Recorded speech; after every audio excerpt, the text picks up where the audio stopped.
doing that professionally? Just about anything. It doesn't have to be something specific. Yeah. Yeah, like what's the weirdest thing someone has ever suggested you do for notoriety or money or something like that? The weirdest thing.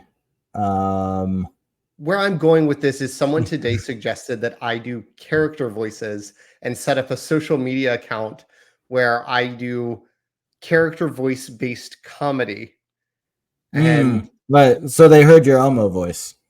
they actually heard what I would think is like a really bad Donald Duck impression that just came out in the middle of a conversation. And I was like, let's hear it. Oh, wow, that sucks. And I was just like, that was pretty good. Okay, so maybe I'm just maybe I need to take down my competitive eating skills and like think more highly of my voice skills. I do have. Don't get me wrong. I wouldn't pay to hear that, but it was pretty good. Well, yeah, I'm thinking like free social media, but obviously you know that I can do a good Elmo. Elmo loves you. Elmo thinks that you're special. And then, as our friend suggested, you just like add crystal meth to the mix, and all of a sudden, Schmeagol thinks you're precious.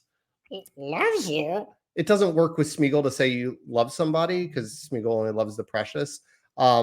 But yeah, it was a conversation that I was like, you know, that's a weird talent, but I would be scared to death of having video evidence, realizing that I'm now recording said video evidence, but having video evidence of me attempting to do this in the public arena. Well, it's not as good as my pig noise.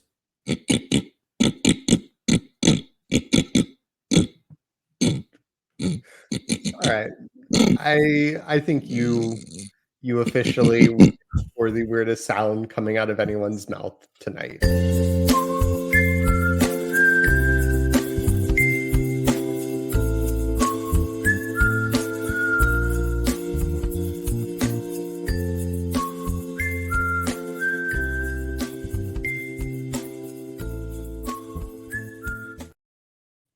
Welcome back to the Working on the Dad Pod. I'm Alex.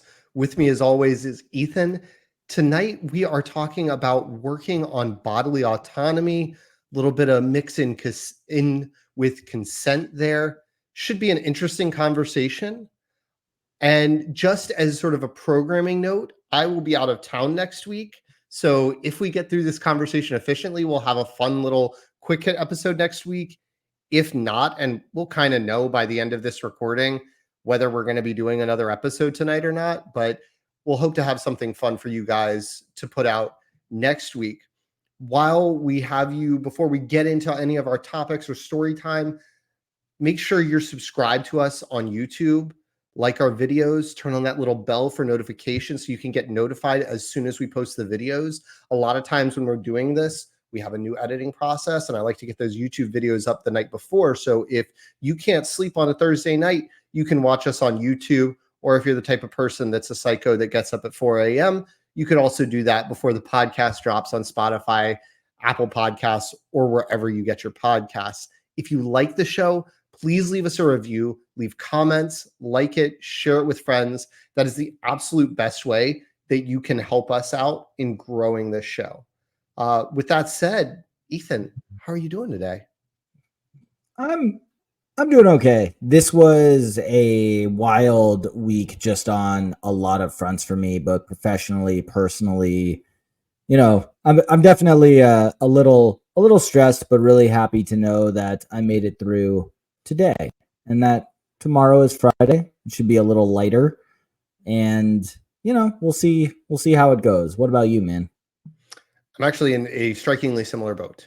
Okay. You know, nothing overly specific, kids being kids, but that has contributed to, as I just mentioned, the idea that I'm going to be out of town next week. And so you have all that work stress that everybody gets where it's like, you're not supposed to feel guilty about taking PTO.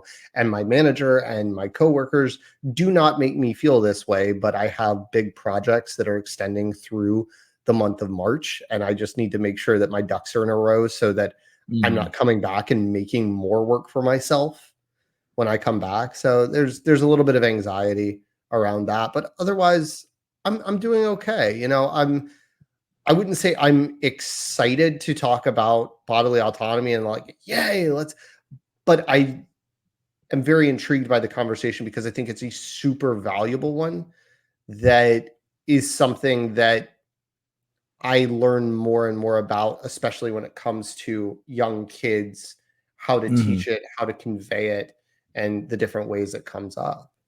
Yeah. But What I do want to say, just piggybacking off of what you just said about it's okay to take PTO, and you also at the same time want to be cognizant of not coming back to too much. I am in a position where I am actually a supervisor, and I had an employee this week who was I could tell that they were definitely feeling the pressure. So I messaged them yesterday and said, "Hey, I would like you to put a hold on your calendar for Wednesday, Thursday, and Friday at 3:30 until you log off. And your assignment is to not work and to decompress so that you're fresh to go on Monday." And they were pretty happy about that. And I hope they take advantage of it. yeah, So, because I think, and this is new for me, but I always wanted to be the supervisor that I always wanted. Yeah, sure. that makes sense. So, and I think mental health is extremely important just in a professional sense, because if people are unhappy and they're stressed and it impacts their ability to perform, I would much rather have them be on for a shorter period of time in the day than kind of half in, half out for that full 8 hours. So, you know, just Yeah, I wanted to say, please take care of yourselves to our listeners, and hopefully you have a supervisor who understands what you're going through, yeah. because what you're going through Practice that autonomy where you can. is With well done. that, it is story time. Ethan, why don't you kick us off with story time this week? Okay, yeah, I can do that. So we this is actually another situation where it happened an hour before recording, and I have mentioned that my 4-year-old daughter has learned some of my skills. Last week I touched on how she attempted to make a pretend song with a bunch of silly noises to cheer up her sister last week. Well, after being a complete nightmare for NATO tonight, which you're going to hear me say a lot, probably until she turns 5, I told her that we're going to have a fast bedtime. Daddy has a meeting, which is how I explained to her that we're recording the podcast. And I basically said, I'm going to be in and out of there at bedtime. So, as you may have seen on Instagram and other socials, big news happened in the off season. She now poops in the potty, but we haven't gotten to the nighttime potty training yet, and our pediatrician said we're okay. We don't have to rush that. So she does still sleep in a diaper. And after being a complete Vornado nightmare tonight, she then goes, "Daddy, Daddy, will you please put me in a diaper, please?" And then kisses my cheek, and then started kissing me to a tune that went a little something like this.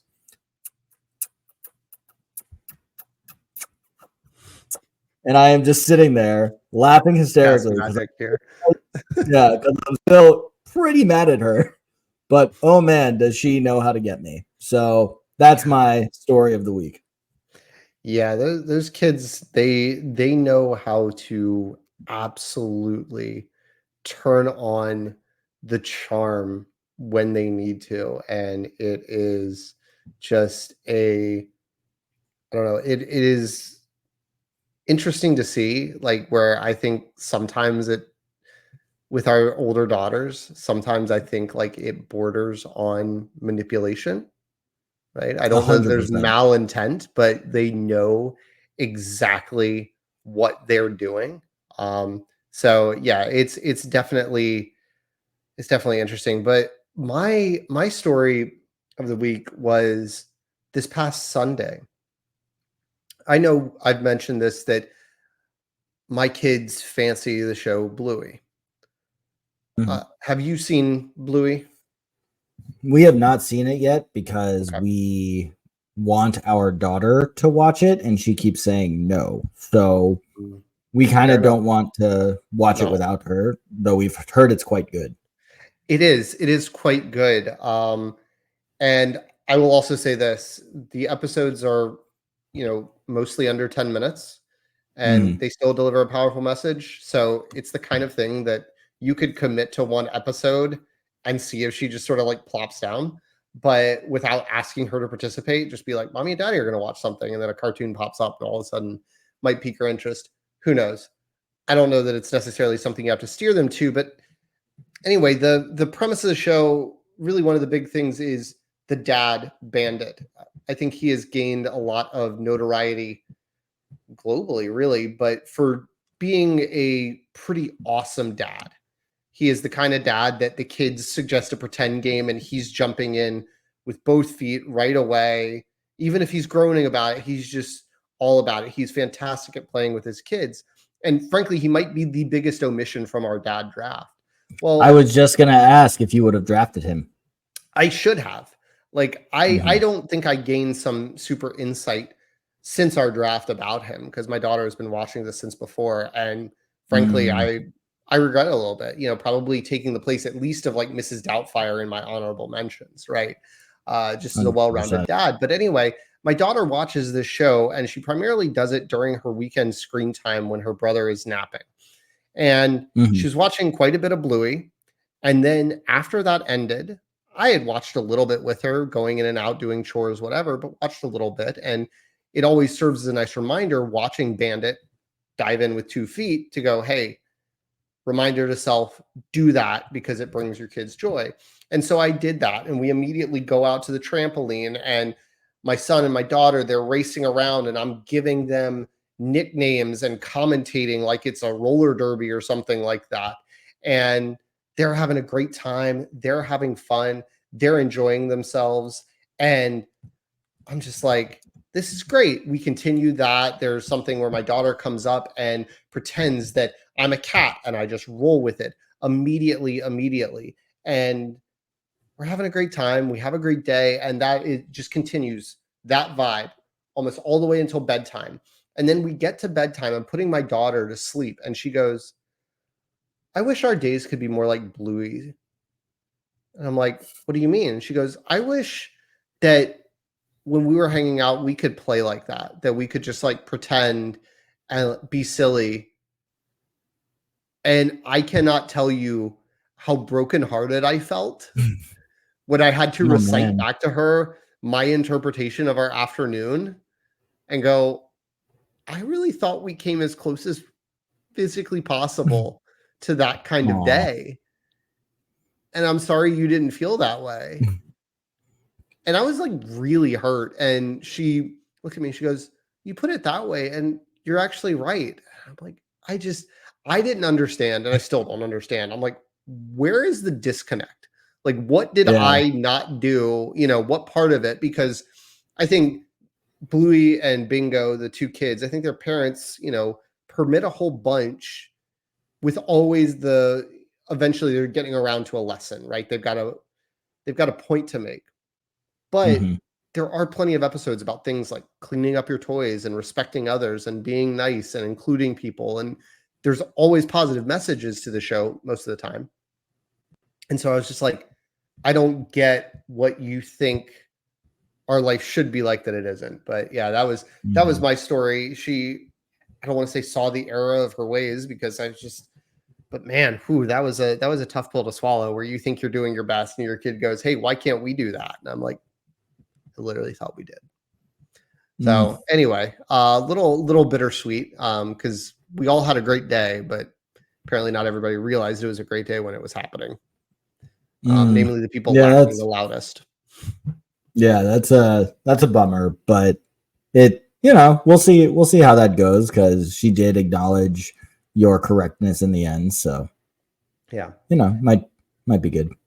Anyway, bodily Yeah. autonomy. So this is a subject that is something that I've wanted to, as I mentioned, wanted to cover, and I think it's interesting because for both of us, ever since we've been dads, we've been girl dads, and I think it's a very important topic for every gender and sexual orientation and walk of life. But I think for especially straight females, it becomes a super important conversation to have early within the Mhm. right age limits. And I think we'll get into that over the course of this conversation, age appropriate conversations, but establishing that to help better set themselves up to know their worth, know their value, and know how to respect their own body in case they run into people across their life that will not do that for them. And so I think it is a very, and just to get the elephant out of the corner of the room here, I mean like sexual assault, right? It's something that while I don't know how I would handle such a situation, and I don't have hard and fast statistics on the number of cases because I think it's one of those things that is horribly underreported, right? It's Mhm. always something that you worry about. I think Yeah. if you're a parent that ever thinks about those kinds of things, the dangers of the world, it is up there for most Yeah. everybody. Absolutely. And I feel the exact same. And I would actually like to start this conversation with how the area in which I sometimes fail my daughters in um in that. So, and it's actually very harmless until you think about it in the context of their body, their choice, you giving them full autonomy, like we discussed. So, where I fail at it is encouraging my daughters to hug a relative when Mm, they're saying goodbye. And, I normally catch myself, but in, instinctively, my thought is, okay, we're leaving. Give your grandma, grandpa, glamma, cousin a hug or a kiss, or, and even though I know they probably want to do it anyway, mhm. it's harmless, but it is something you can easily overlook. And as you mentioned, especially in my case, as a father two girls with real and being like, and all of their teachers are girls at daycare, like I'm pretty much the only male authority in their life. I Yeah. don't want them to think they have to listen to that, not for lack of a better word, order or request. So I thought it was important and I didn't want to forget. There have been times in the past when we've recorded and I had this big thing I wanted to say, but let it go. So I did want to just start with where I could be better at fully committing myself to teaching them their body, their choice. I think in a lot of the resources that you and I both shared before the show and that we'll be linking in the show notes, I think that's a very common theme, especially when you sort of narrow your focus to having that conversation with toddlers and young kids. And I think a lot of that comes from it's sort of this, I don't want to call it the final frontier because I don't want to make it sound like it's the last hurdle we need to get over as a society Mhm. to achieve perfection and everybody understanding and respecting bodily autonomy, but it is the lowest bar to clear. Mhm. Because as you mentioned, most times the actual hug of the grandparent is harmless, but it's the message it sends about you having to physically interact with that person that is your duty, is Mhm. your responsibility, and even worse, getting into situations. And if you Google teaching bodily autonomy to toddlers, you'll get some great articles from experts. You'll also get Reddit forums where parents are venting about their mom demanding that their grandchild Right. hug them because I can do whatever I want. I can hug my or kiss my grandchild whenever I want kind of attitude, which is the generational trauma that we're kind of hoping to break with these kind of conversations. And Correct.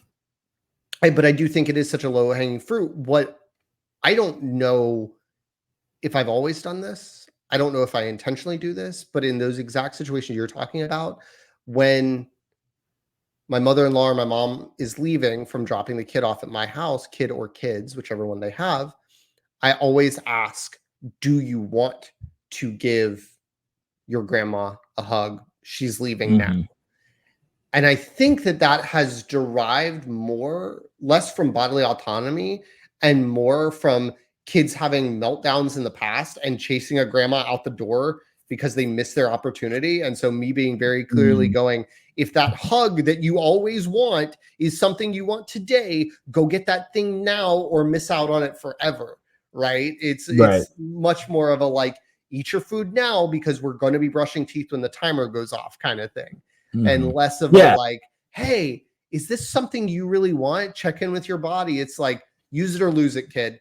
And so I think it's probably not coming from the place that I necessarily need it to come from for this conversation, but I think it gets me to the same destination because there have been times where my daughter and my son now have both said no. And it's Mhm. probably not because they're not feeling the hug. 9 times out of 10, it's because we found the toy. Sorry, I just smacked my microphone to all our listeners. If Yep. you heard that, Heard I'm it. articulating over here and pow, smacked it with a nice left-handed forehand. So apologies, but I think it's they're interested in their toys and they just can't be bothered at that moment because maybe we've been talking logistics and schedules for 5 or 10 minutes during drop off and they've Mhm. lost interest in Right. the grandmother. But I do think it's super important to have those at an early age, especially with our kids, right? We have kids, with the exception of my daughter, right? All of our kids are at an age where I would say, and even my daughter, I guess it's technically voluntary. All of our kids are at an age where the childcare is optional, right? We're not withholding them or homeschooling them from kindergarten on up or anything like that. We're taking them to daycare. They're interacting with other kids. And so, if we take it down from the like protecting them from future potential sexual assault all the way down to like, let's not harass your classmates in ways that are going to Mhm. cause fights and tears and conversations with teachers and all the ramifications that come from you not knowing that you can't just grab whoever you feel, Mhm. I think are important conversations. But what is if what was your we both sort of shared some lists on ways to start these conversations with kids and what to have. What was your favorite tip when we were researching this on having the conversation with kids or how to have the conversation? My favorite tip, and I was glad that it was something that we kind of came to on our own.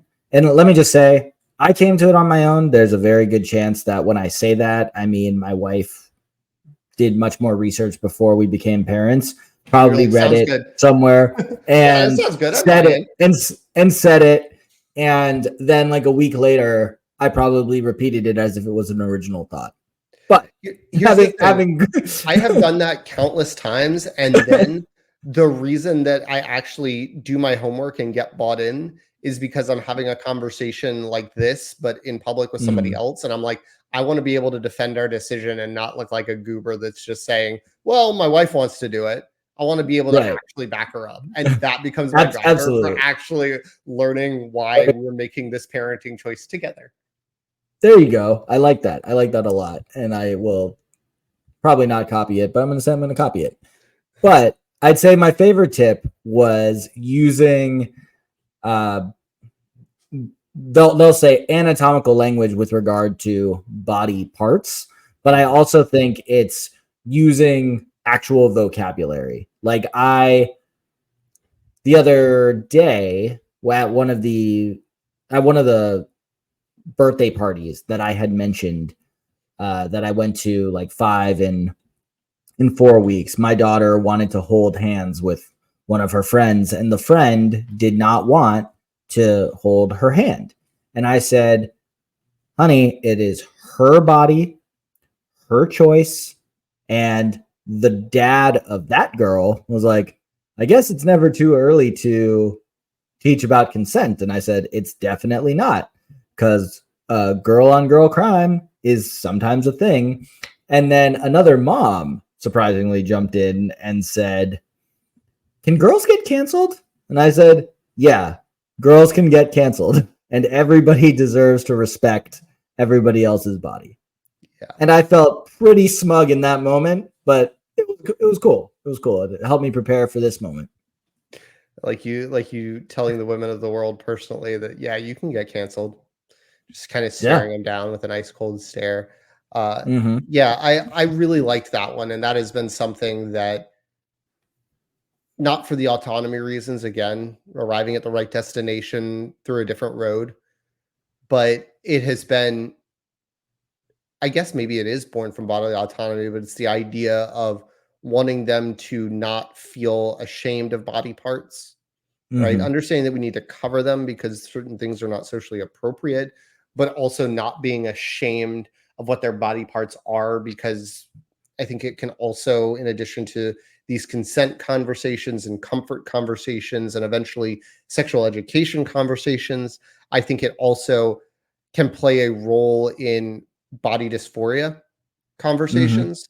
So, what they think of their body, if they feel ashamed about any part of it, I don't want that. I want them to come from a place of love. As someone who has spent probably decades now struggling with various forms of mild body dysphoria, I'm not going to put myself on a pedestal and say I ever resorted to eating disorders or anything as serious as other cases, but it's just something that I don't want my kids to experience, of like, my body's just not good enough. And Mm-hmm. that's where that conversation really came. And then you already mentioned it and brought it up, but the hugs thing is super important for me as well, because I very much don't like the idea, again, more overarching than just bodily autonomy, but I don't like the idea of kids feeling like they have to be in charge of managing grown-ups' feelings, right? If a grown-up's going to be Mm-hmm. like, "Oh, it makes me sad when you don't hug me." Like, that's a you problem, Mm-hmm. right? Couldn't agree more. And the Yeah. same thing of, I've mentioned this before about grandparents innocuously asking about my daughter's day, and her Mm-hmm. just not wanting to respond, and me sort of understanding that when I was a kid, I really just didn't like the digging into the questions of like, yeah, I had a day. It was a school day. What did I learn? I learned multiplication tables. I don't really want to be talking about that. There's a new Pokemon game out or a new Harry Potter book, right? Child of the 90s. Mm-hmm. And Sure. so Sure. I just, it comes from that same vein for me, where I want kids to be able to say no to the things that I feel are well within their right, because, man, our kids, like, when you're 2, 3, 4, 5 years old, you get so few choices in life, man. It's like, break it down to like bagel or oatmeal. What dress do you want to wear today? What snack do you want after dinner? Mm-hmm. What playground do you want to go to? And we've kind of exhausted the list, where they And just don't have a whole heck of a lot of control. And so I feel like any opportunity you can give them to give them a choice in the matter, like what cup, what color plate, excuse me, what this, that, and the other do you want?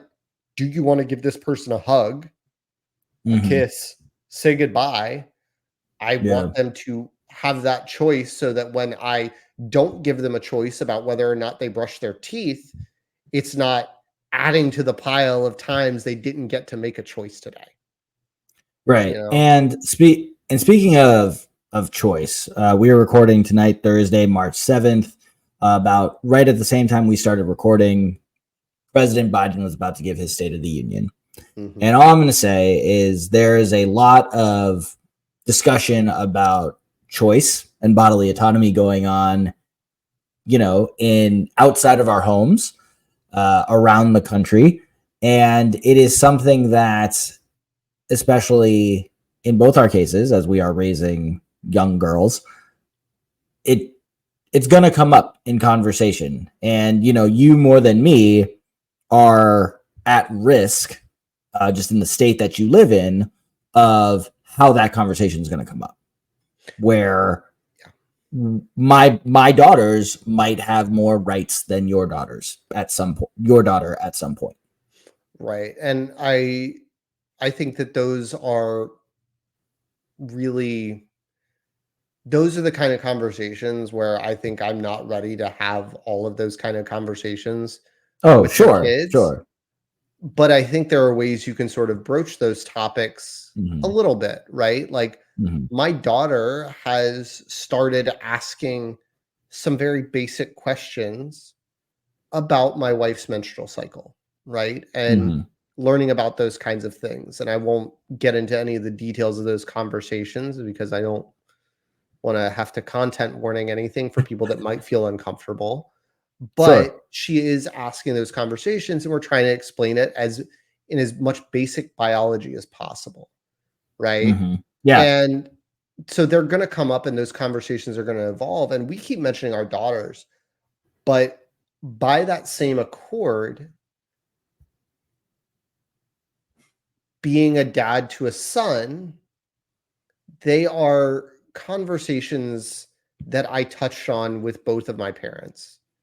Mhm, But there are also just things that I want to relay to my son and make sure that he understands what his actions can do to other people, right?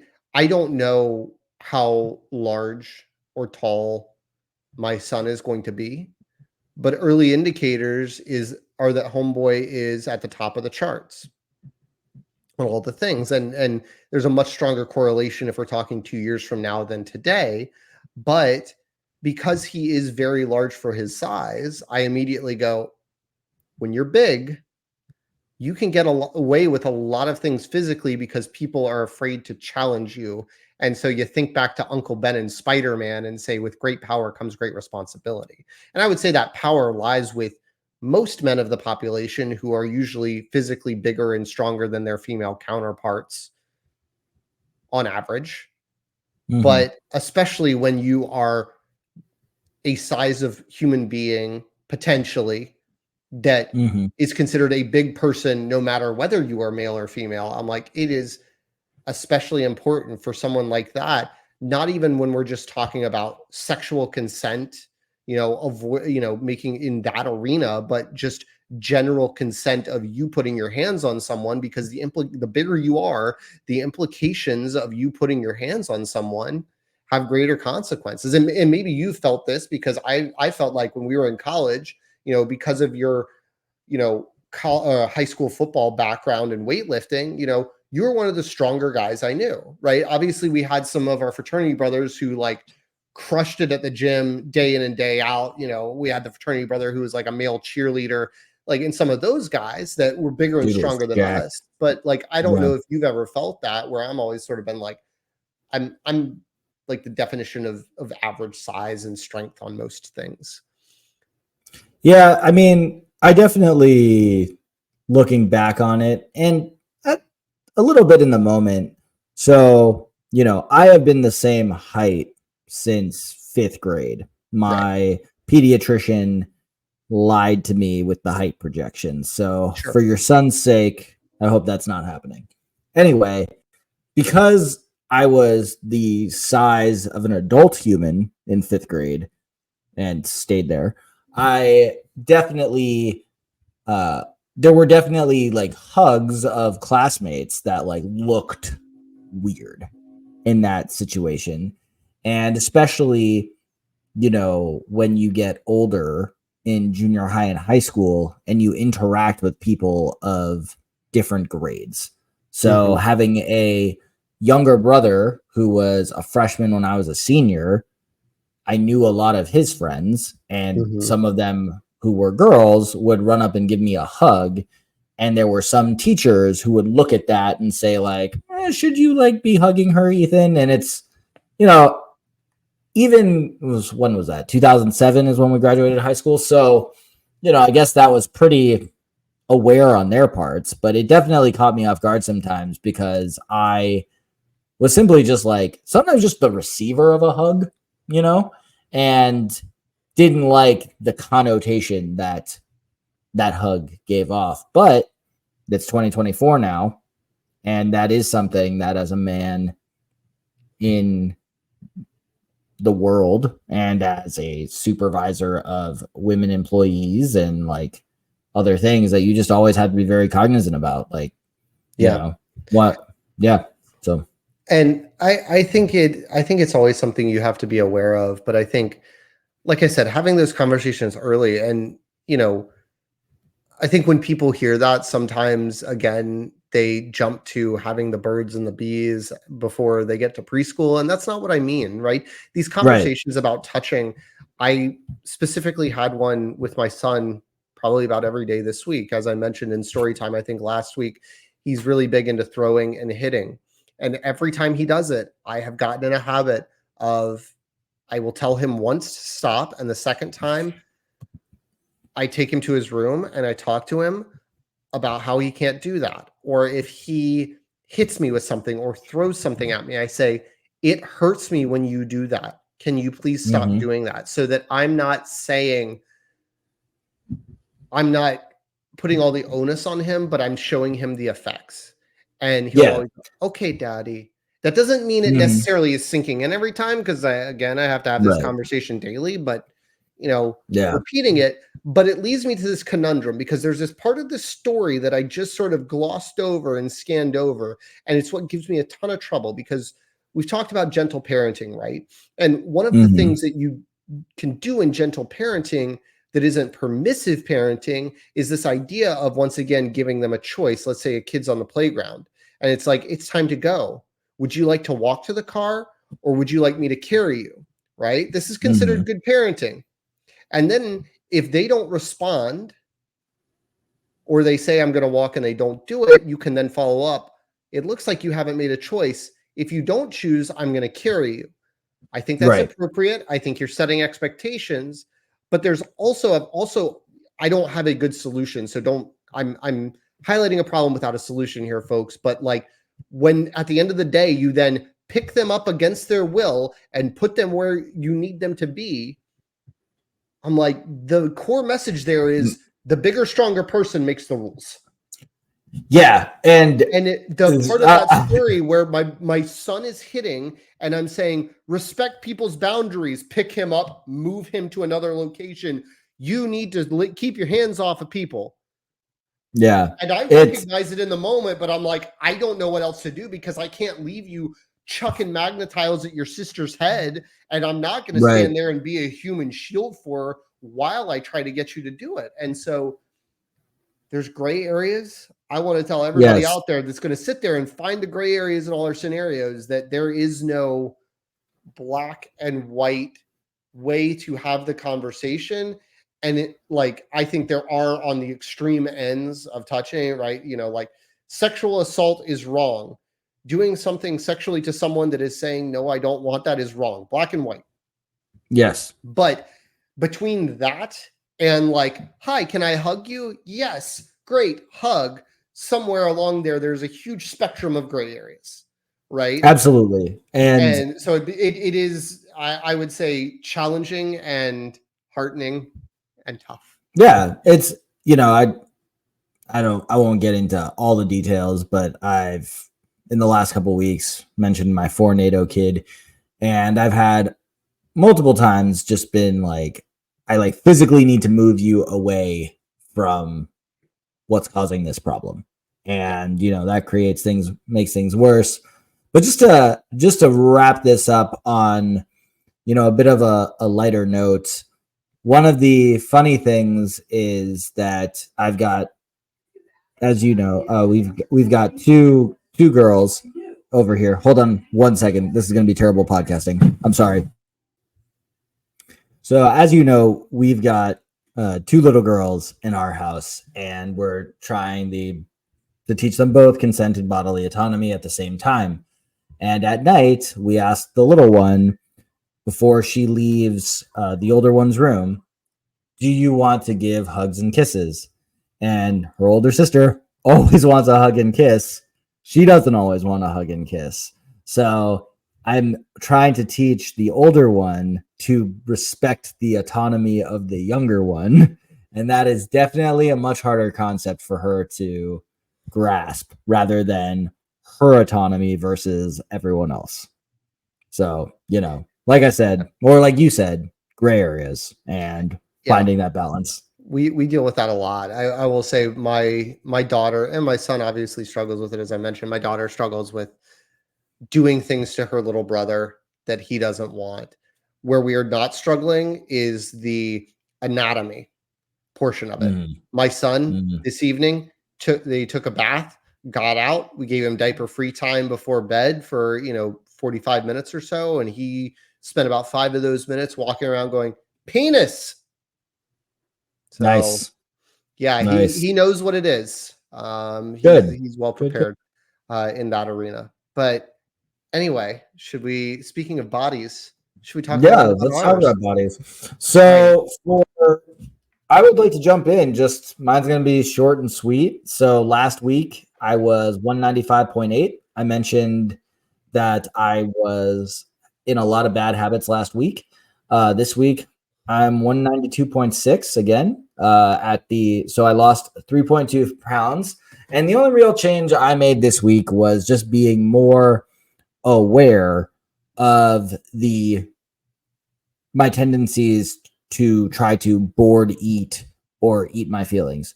I didn't really do anything other than like think about that because I was so unhappy about the number last week. So that like when I was in the kitchen today, emptying the dishwasher, my thought was like, oh, should I like grab a bag of chips on my way back to my desk? And I said, no, I shouldn't. So, just situations like that. So this was more of like just like a mental week for me, but Mhm. I'm back to where I was before like 2 weeks of bad habits. Here's the thing. I think that's a perfect case study in intuitive eating. Saw on social media someone talking about intuitive eating, and it is not a straight line to learning how to like Mm-hmm. listen to your body's signals. And this was a person that they were giving an anecdote that they would rarely go out and get like a pint of ice cream because they knew that they would just eat the entire pint of ice cream, that they wouldn't like stop at a satisfied point. Right. And then one day they got a pint of ice cream and they had a few bites and they just said, "Wow, I've had enough." And they sort of put the spoon down and go, "Huh, that was it. That was intuitive eating." And it doesn't mean that they cleared that milestone and they never ate a Right. pint of Yeah. ice cream again.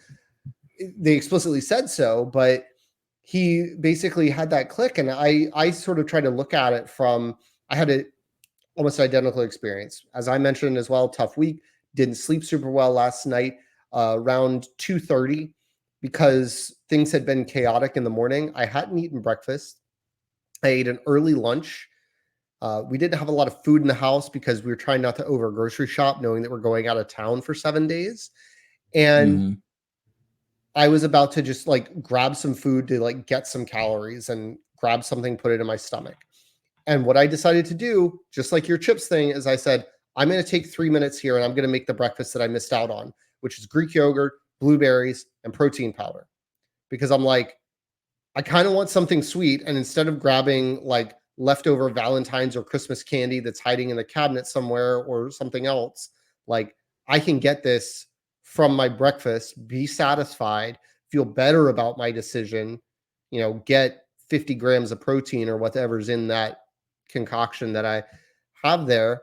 And I'm like, yeah, I feel better about it. But for me, I am last week, I think I was 84.8, and this week I'm 184.2. So I am making progress.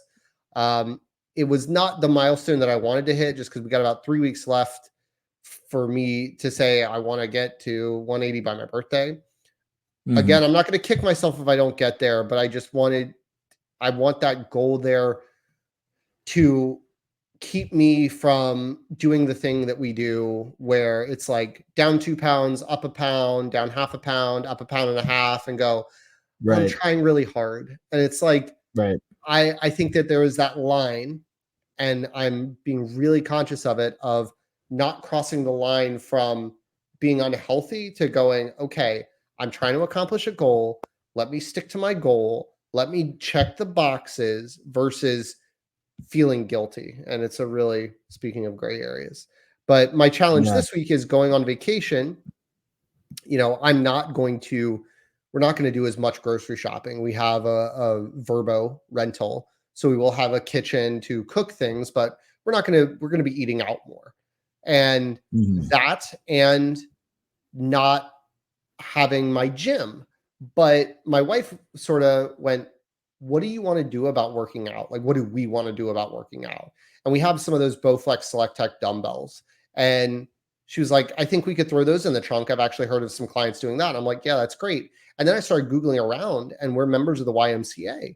And I found that our membership is a nationwide membership, just the basic family plan. And so there is a YMCA 5 minutes from our Verbo.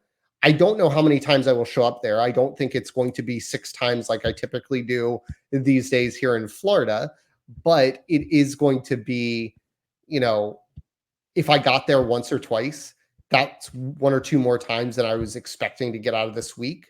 And I think, that wouldn't be the worst thing. They have childcare there just like they have at RY, and I've vetted all this stuff. And I'm like, okay, that's a pretty nice thing. So if you are a Y member, this was not a feature that I knew about until I was Googling it around last night. My wife didn't know until I told her. But if that's something you're ever going on vacation, right? I may have to go on a work trip up to Minneapolis, and I'm like, hey, there's a YMCA like 5 minutes from the corporate office. Great. Like, I am going to use this feature so much when I'm traveling, because like the hotels that I would stay at to go on said trip, they got like your basic, like, here's a crappy set of dumbbells and one bench that kind of moves a little bit and hasn't been cleaned in probably years. So yeah, look into that. I doubt that the YMCA is the only major chain that does that. It probably just depends on your membership, and look at the fine print. Yeah, I'm as a paused member of LA Fitness, it is any club. So when I go home to Los Angeles, which I assume is the birthplace of LA Fitness, I can use the locations there as well. So yeah, I don't, but I could. Yeah, and I think that's super important. But yeah, hoping for a good week, and obviously we won't really know until a couple weeks because we won't be recording officially for 2 weeks. Right. Are we gonna do another episode tonight? Yeah, I think we went over our time by just a little bit, but I really am excited for what we're gonna do for the next episode. And honestly, my dad nags about new episodes, so I kind of feel bad making him wait a week, even if it's just going to be 10 minutes. He needs to see this face. You could FaceTime your father, right? I do all the time, but it's better when he gets to see your face too. I appreciate that. All right, guys, thank you for working on the Dad Pod with us. I'm Alex. He's Ethan. Please remember to like, subscribe on YouTube, follow us, download all the fun, helpful things. We'd like you to do it, but it's your choice. Autonomy. It's your choice, but I'll feel bad if you don't do it. Exactly, and I might push the button for you. All right, thanks, guys. We'll catch you next time. Oh, man, I didn't get the outro ready. So bye, guys. We'll catch you next time. Good one. Thanks for working on the Dad Pod with us. Any resources that we mentioned during the show will be in the show notes. If you have questions, thoughts, or just want to talk with us, the best place is in the comments on YouTube. We're on YouTube, TikTok, Instagram, and Threads at Working on the Dad Pod, and on Twitter at Working on Dad Pod. Following and subscribing is always appreciated.